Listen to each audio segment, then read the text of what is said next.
Hi, it's Sue. Thanks for joining me for today's Bible reading for June 28th.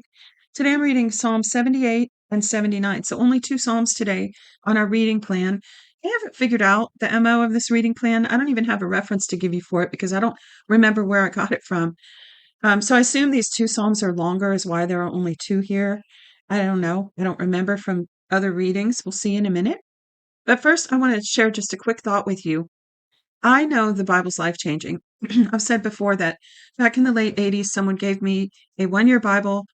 I read it almost every year, almost every day, almost every year for probably 30 years. I read it in multiple versions, different versions. The the NIV, the Amplified, the New American Standard, the Chronological, the New Living Translation, my favorite, and so on. So I love that habit. However, like any daily task or self-improvement goal, the results are not usually immediate. A lot of people say they want to read their Bible, they start and quit, just like exercise or diet. So, yes, there are times when we get an immediate reward from reading the Bible. We may get an understanding or a revelation or find a verse that speaks directly to our situation. I've had that happen many times. Or I just knew God just gave me an answer. It's exciting. But a lot of it happens over time with repetition. And for example, if a man goes to the gym today, he's not going to come home with chiseled abs, right? But over time, he will. He does the right exercises. So it takes a level of discipline and commitment to get there. It's the same with Bible reading. There are two things that keep us going on habits. One, it said that we always return to a place of pleasure. So if our exercise plan or diet is something that's just drudgery to us and we don't enjoy it, we're not going to keep at it. It has to be something we want to do and want to return to. Yes, there's a level of discipline and dying to our flesh and saying no to our appetites. But, if that treadmill is just, you dread it, you're not going to get on it. Not very long, not many days.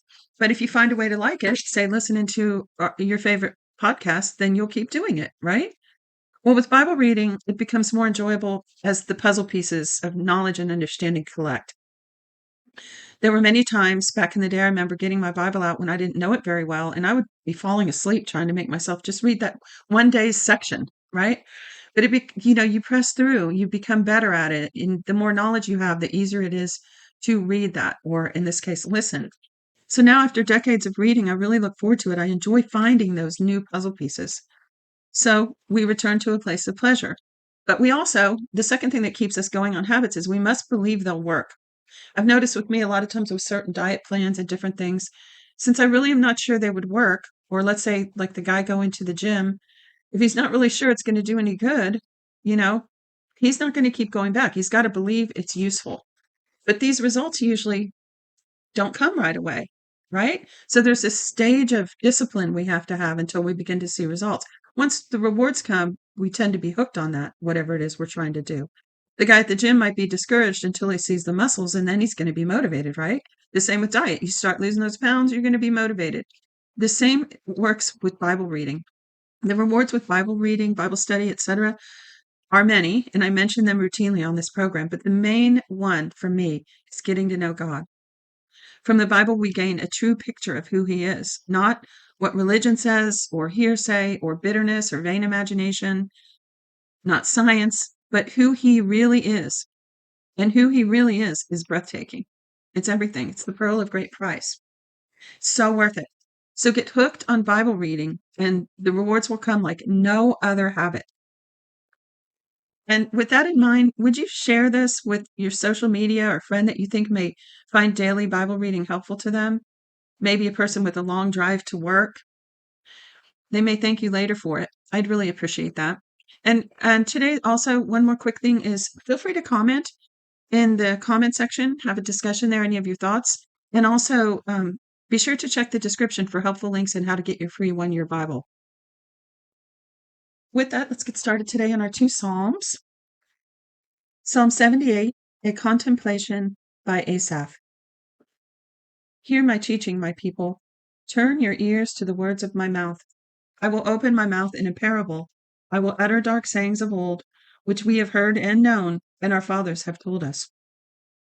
We will not hide them from their children, telling to the generation to come the praises of Yahweh, his strength and his wondrous deeds that he has done.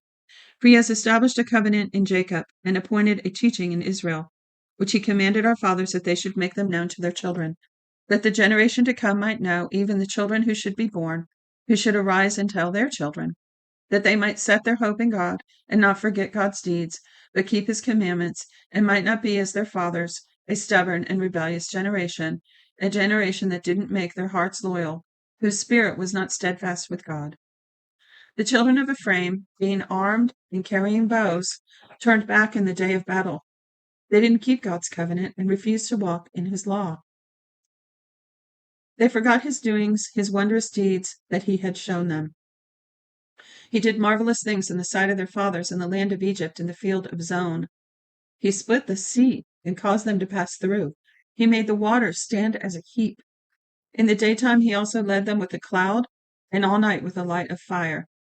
He split rocks in the wilderness and gave them drink abundantly out of its depths.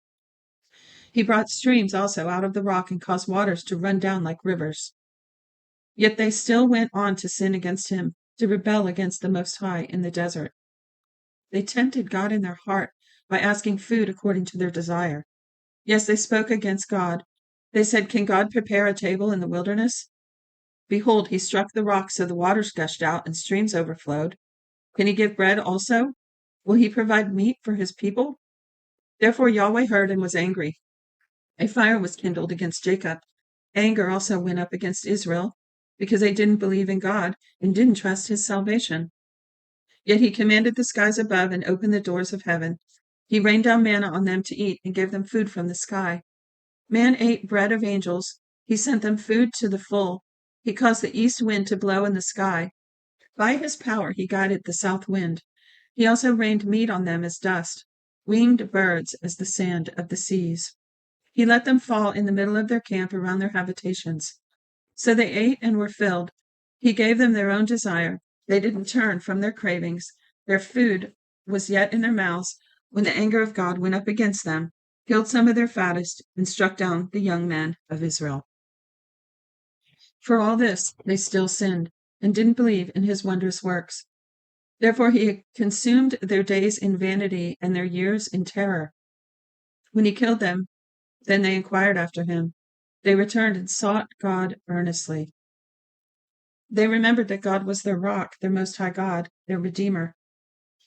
But they flattered him with their mouth and lied to him with their tongue. For their heart was not right with him, neither were they faithful in his covenant. But he, being merciful, of course he is. I'm telling you, God's long suffering is obviously beyond any human long suffering.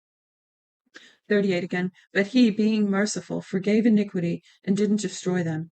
Yes, many times he turned his anger away and didn't stir up all his wrath. He remembered that they were but flesh, a wind that passes away and doesn't come again. How often they rebelled against him in the wilderness and grieved him in the desert. They turned again and tempted God and provoked the Holy One of Israel. They didn't remember his hand, nor the day when he redeemed them from the adversary, how he set his signs in Egypt, his wonders in the field of Zon. That's Zoan. He turned their rivers into blood and their streams so that they could not drink.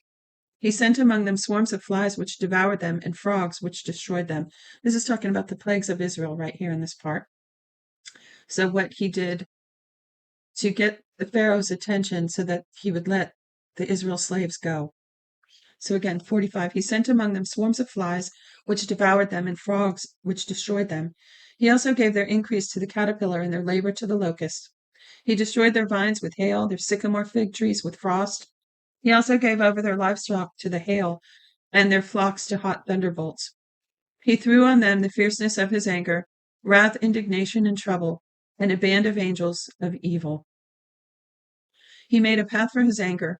He didn't spare their soul from death, but gave their life over to the pestilence, and struck all the firstborn of Egypt, the chief of their strength in the tents of Ham. But he led out his own people like sheep and guided them in the wilderness like a flock. He led them safely so that they weren't afraid, but the sea overwhelmed their enemies. He brought them to the border of his sanctuary, to his mountain, which his right hand had taken. He also drove out the nations before them, allotted them for an inheritance by line, and made the tribes of Israel to dwell in their tents. Yet they tempted and rebelled against the Most High, and didn't keep his testimonies, but turned back and dealt treacherously like their fathers. They were twisted like a deceitful bow, for they provoked him to anger with their high places. That's worshipping other gods. So they provoked him to anger with their high places and moved him to jealousy with their engraved images.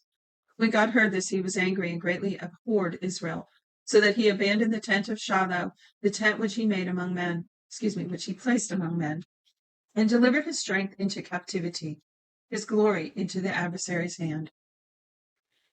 He also gave his people over to the sword and was angry with his inheritance. Fire devoured their young men. Their virgins had no wedding song. Their priests fell by the sword, and their widows couldn't weep. Then the Lord awakened as one out of sleep, like a mighty man who shouts by reason of wine. He struck his adversaries backward. He put them into a perpetual reproach. Moreover, he rejected the tent of Joseph and didn't choose the tribe of Ephraim, but chose the tribe of Judah, Mount Zion, which he loved. He built his sanctuary like the heights, like the earth which he has established forever. He also chose David his servant and took him from the sheepfolds and from following ewes that have their young, and he brought him to be the shepherd of Jacob, his people, and Israel, his inheritance. So he was their shepherd according to the integrity of his heart, and guided them by the skillfulness of his hands. Psalm 79, a psalm by Asaph. God, the nations have come into your inheritance. They have defiled your holy temple. They have laid Jerusalem in heaps. They have given the dead bodies of your servants to be food for the birds of the sky, and the flesh of your saints to the animals of the earth. They have shed their blood like water around Jerusalem. There was no one to bury them. We have become a reproach to our neighbors, a scoffing and derision to those who are around us. How long, Yahweh? Will you be angry forever? Will your jealousy burn like fire? Pour out your wrath on the nations that don't know you, on the kingdoms that don't call on your name, for they have devoured Jacob and destroyed his homeland. Don't hold the iniquities of our forefathers against us. Let your tender mercies speedily meet us, for we are in desperate need. Oh, I got to read that again. Let your tender mercies speedily meet us, for we are in desperate need. Help us, God, our salvation, for the glory of your name. Deliver us and forgive our sins for your name's sake. Why should the nations say, where is their God? Let it be known among the nations before our eyes that vengeance for your servant's blood is being poured out. Let the sighing of the prisoner come before you. According to the greatness of your power, preserve those who are sentenced to death. Pay back to our neighbors 7 times into their bosom their reproach with which they have reproached you, Lord. So we, your people, and sheep of your pasture, will give you thanks forever. We will praise you forever to all generations. That's it for today's reading. Thanks for joining me. See you tomorrow.